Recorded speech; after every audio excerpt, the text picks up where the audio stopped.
Au nom du Père, du Fils et du Saint-Esprit. Amen. Mes très chers frères et sœurs, notre chemin vers Noël continue. La lumière continue à se propager sur la couronne de l'Avent, puisque nous avons allumé cette deuxième bougie. Mais ce jour d'aujourd'hui, même s'il a gardé les couleurs de l'attente et de la pénitence, du violet, même si la mitre de l'évêque est encore un petit peu terne, même si elle est couleur blanche, elle n'est pas décorée, parce que nous sommes dans ce temps de pénitence, dans ce temps de préparation à Noël, il y a une lumière qui se joint à cette fête. Saint Nicolas. Alors oui, c'est le patron des enfants. Et oui, vous aurez le petit cadeau à la fin de la messe. Mais nous célébrons dans l'église gallicane Saint Nicolas pour une autre raison. C'est un hasard, j'allais dire, de circonstances. C'est que notre église, à une époque, quand elle a été créée, il a fallu trouver quelqu'un pour nous donner des évêques. Car vous savez, dans l'Église, seul un évêque peut consacrer un autre évêque. L'Église romaine n'allait pas nous le donner, puisque nos prêtres avaient quitté cette juridiction, et c'est l'Église orthodoxe qui a décidé de consacrer un évêque pour l'Église gallicane, puis par la suite d'autres. Et comme titre épiscopal à notre premier évêque, chaque évêque est titulaire d'un titre. Quand ils sont évêques dans une ville comme Strasbourg, il est archevêque de Strasbourg. Mais quand ils n'ont pas de ville à eux, comme les évêques auxiliaires chez les Romains, ou chez nous, quand on n'a pas de ville, on est titulaire d'un titre. Moi, personnellement, je suis titulaire de Ono, qui était un ancien siège épiscopal dans une abbaye à côté de Strasbourg. Notre premier évêque n'avait pas de titulature, et l'évêque qu'il a consacré au nom du patriarcat d'Antioche, lui a donné comme titre évêque de Myre. Et l'évêque de Myre, le plus connu qu'il y a eu au cours de l'histoire, c'était Saint Nicolas. Ça fait longtemps qu'il n'y a plus non plus de cathédrale à Myre, mais Saint Nicolas a été évêque de Myre. Alors Myre était en Lycie, une province grecque à son époque, puisqu'il est né au IVe siècle. Maintenant, c'est dans le sud de la Turquie, à côté d'Antalya, quelques kilomètres d'Antalya. Et Saint Nicolas, c'est beaucoup plus que juste un évêque d'image pieuse que l'on colle sur un pain d'épices. C'était un évêque plutôt très actif, voire hyper actif. On le voit présent au concile de Nicée, par exemple. C'est attesté. Son nom est sur la liste des évêques qui ont participé au concile de Nicée. Donc, il a été parmi ceux qui ont écrit notre credo, notre profession de foi. Je vous raconterai d'ailleurs une anecdote sur ce concile parce que ça montre un trait de caractère de Saint Nicolas assez particulier, qu'on a du mal à s'imaginer quand on le voit avec ses petits hommes en train de se balader avec les 3 enfants. Mais il est aussi un évêque qui prend souci de ses fidèles. Et notamment, il voit un jour 3 jeunes filles. Le père aimerait les marier, mais il n'a pas de sous. Donc, pas de dot, donc personne n'en veut. Et la seule solution pour ces jeunes filles, si elles veulent amasser un peu d'argent, c'est la prostitution. Pour Saint Nicolas, c'est hors de question. Non, jamais je ne laisserai faire ça. Et il va chez le père et il offre au père 3 boules d'or pour sauver ses filles de la prostitution. Du coup, ses filles, elles ont une dot et il va pouvoir les marier. Et il va faire plein de gestes comme ça, des guérisons. Il va soigner les malades. Il va être aux petits soins pour ses fidèles, il va être avec eux tout le temps. C'est pas un évêque qui vit dans un évêché, un palais à l'époque. Non, lui, il est là, tous les jours, dans sa cathédrale, avec eux. Comme on le voit plus tard avec saint Augustin ou saint Ambroise. C'est des évêques qui sont en contact avec leurs fidèles. Après sa mort, il va être vu comme un saint immédiatement. Et en plus, il fait des miracles. De son tombeau coule en permanence une huile parfumée. Ce qu'on va appeler la mine. Ça coule. Même quand on va voler son corps, parce qu'à un moment donné, avec les invasions ottomanes, les marins italiens se disent on ne va pas le laisser comme ça. Donc ils traversent la Méditerranée, ils vont voler le corps. Ils ont failli avoir un sacré naufrage. Donc, il le prie, il dit mais si tu es vraiment un saint, aide-nous. Et la mer s'apaise immédiatement. Et c'est pour ça que Saint Nicolas est aussi le patron des marins. Dans le monde entier, il est connu pour cela. Le patron des enfants, c'est chez nous, les pays germaniques, le nord de la France. Mais tout le reste, on ne le connaît pas pour ça. Mais il est connu pour être le patron des marins. Ces reliques arrivent dans le sud de l'Italie, à Bari. On les met dans un grand mausolée. Et ça recommence. L'huile recoule de nouveau à flot. Et on en envoie un peu partout. Un jour, un seigneur lorrain, le seigneur de Varangine, est fait prisonnier pendant une croisade.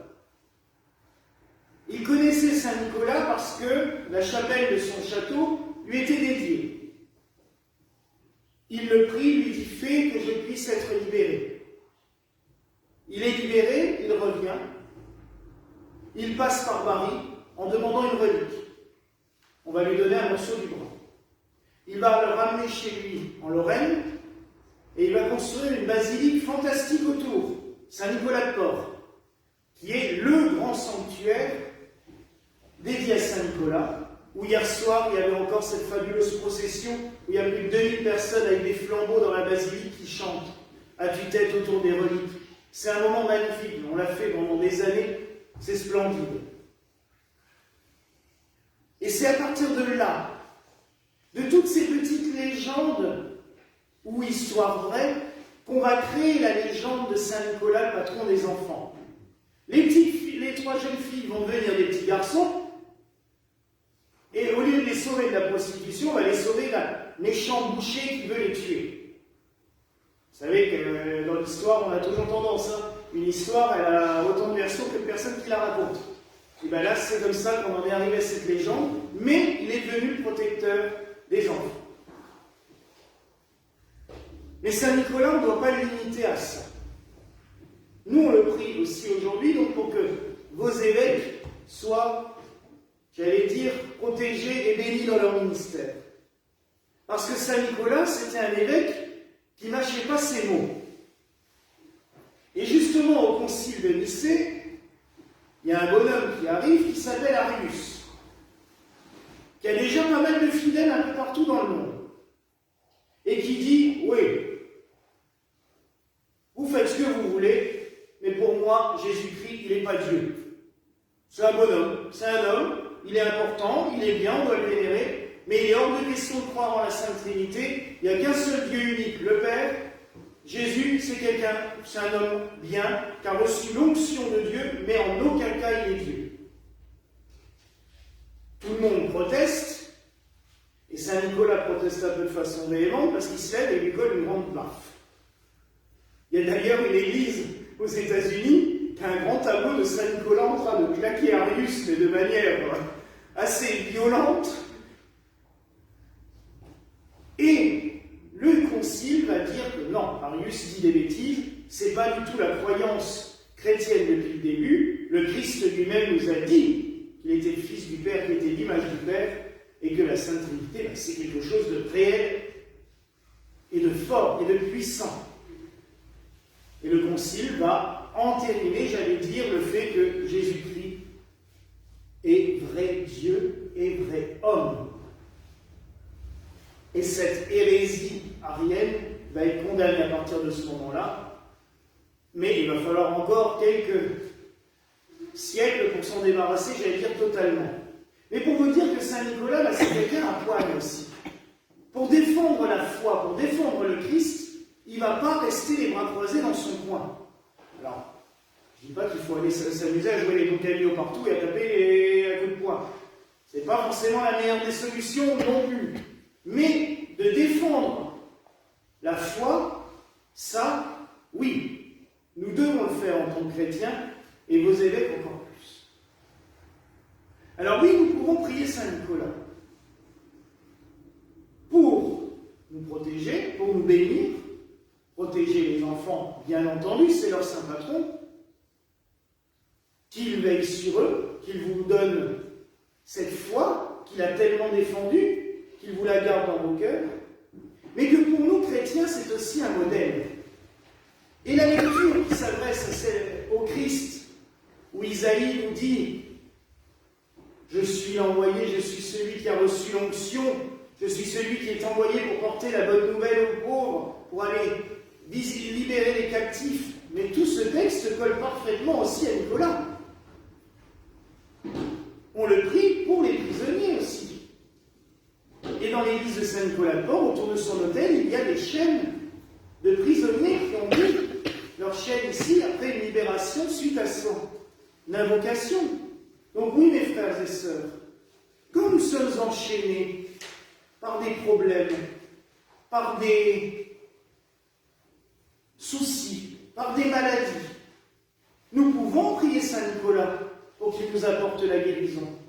Car Saint Nicolas est un grand thaumaturge, un grand saint guérisseur. Et de partout, on demande à Bari d'envoyer de cette huile la myrrhe qui coule de son tombeau pour apporter la guérison aux gens. Nous avons la chance d'avoir une bouteille de myrrhe ici, puisque c'est, je le dis, puisque c'est une amie qui était adjointe au maire à Strasbourg, qui lors d'un voyage officiel à Bari a reçu cette icône et le flacon d'huile qui est posé devant. N'étant pas de confession chrétienne, elle m'a dit « Écoute, je préfère que ça revienne dans ton église. » Donc elle nous les a donnés. Et c'est vrai que depuis 3 ans, elle a fait les onctions avec la myrrhe pour la Saint-Nicolas. Parce que la myrrhe est considérée comme une relique de Saint-Nicolas par l'Église. Comme elle vient de son tombeau, elle est considérée comme une sainte relique de ce grand saint. Et nous avons de la chance de pouvoir la conserver, et j'en suis toujours très ému et très heureux quand j'ouvre le flacon avant la messe pour pouvoir vous faire l'onction après, en ce jour de fête. Mais maintenant, supplions Saint Nicolas pour plusieurs choses. Pour qu'il nous bénisse en ce temps, qu'il nous donne aussi la guérison, car notre monde est encore bien malade, et vous voyez l'évolution de l'épidémie qui recommence, qu'il nous protège et nous bénisse, qu'il nous apporte sa protection durant ce temps, qu'il nous donne aussi cette ardeur de foi, qu'il nous communique cette lumière pour que nous puissions la porter aux autres. Je sais que je vous dis ça tous les dimanches. Mais que cette lumière que nous avons reçue du Christ, nous puissions la transmettre aux autres et la donner aux autres. Qu'il nous apporte la guérison à chacun de nous, pour nos maladies physiques, mais aussi morales. Que sa guérison vienne au plus profond de nos cœurs. Et aussi, je vous le demande humblement, qu'il protège votre évêque. Et qu'il nous en donne d'autres aussi pour que l'Église grandisse de nouveau. Mais surtout, oui, qu'il m'apporte sa protection. Et qu'il tempère aussi les forts tempéraments qui a tendance aussi à être peut-être un petit peu énergique. Je tape pas encore, mais c'est vrai qu'il m'apporte sa paix aussi, parce que à la fin de sa vie, on le lit dans des écrits de l'époque, il a retrouvé une certaine sérénité quand même, parce que c'est vrai que défendre les idées, c'est bien, frapper pour les défendre, c'est quand même moins drôle et moins agréable. Donc ça, c'est pas forcément le meilleur modèle à garder de Saint-Nicolas, mais c'est un trait de caractère intéressant, de se souvenir que, tout en étant un grand saint, c'était qu'un homme. Et nous sommes des êtres humains. Donc oui, nous sommes appelés à la sainteté, Mais oui, nous avons aussi nos faiblesses, nos défauts. Nous sommes tous des êtres humains.